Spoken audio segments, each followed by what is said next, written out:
සුබ දවසක් ඔයාලා හැමෝටම දිල්ලි ප්ලාන්ට් නර්සරි විතර පිළිගන්නවා අදත් ඔයාලා හැමෝම. ඉතින් අද වීඩියෝ එකකින් මම කතා කරන්න බලාපොරොත්තු වෙන්නේ ගොඩක් යාළුවෝ අහපු ප්‍රශ්නයක් ගැන. යාළුවෝ ගොඩ දෙනෙක් අහලා තිබ්බා එපිෂියා ශාකය හදාගන්න මිශ්‍රණය. බඳුන් මිශ්‍රණය කියන්න පුළුවන්ද කියලා. ඉතින් ඒ ගැන තමයි අද මම කතා කරන්නේ. ඉතින් එපිෂියා ශාකය අපි කවුරුත් ආස කරන හරිම ලස්සන පැලෑටියක්. ඉතින් එයා ගල්වල බැමිවල සාමාන්‍ය ඕනම තැනක හැදෙන ශාකයක්. හැබැයි අපි බඳුනකට මෙයා ගන්නකොට අපිට බඳුන් මිශ්‍රණයක් හදාගන්න සිද්ධ වෙනවා. ඉතින් අපි බලමු මොනවද මම ඒ සඳහා භාවිතා කරලා තියෙන්නේ කියලා. ඉතින් මම මේ සඳහා භාවිතා කරලා තියෙනවා කොම්පෝස්ට් පොහොර මත පිටපස්සේ වගේම වැලි කියන මිශ්‍රණය තමයි මම භාවිතා කරලා තියෙන්නේ. ඉතින් ඒ වගේම ඔයාලට පුළුවන් ඔයාලගේ ප්‍රදේශයේ අනුව ඔයාලට පුළුවන් මේ වගේ පොල්ලෙලි කැබලි එකතු කරගන්න.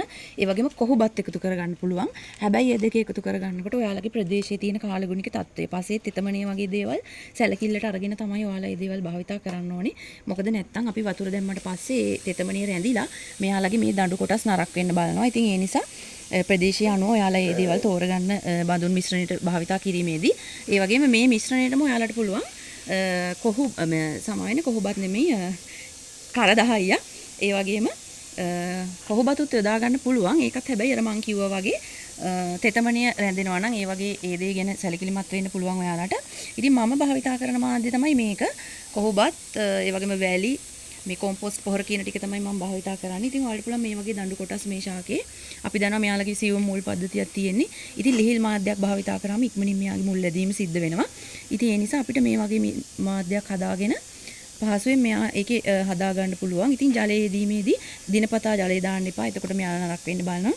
ඒ වගේම තද සූර්යාලෝකයක් මෙයාලට සුදුසු වෙන්නේ නැහැ. එතකොට පත්‍රවල වර්ණය වෙනස් වෙනවා. ඉතින් ඒ නිසා මේ වගේ හදලා ඔයාලා මිශ්‍රණය හොඳින් වේලුණාට පස්සේ තමයි නැවත ජලය දීමක් කරන්න ඕනේ.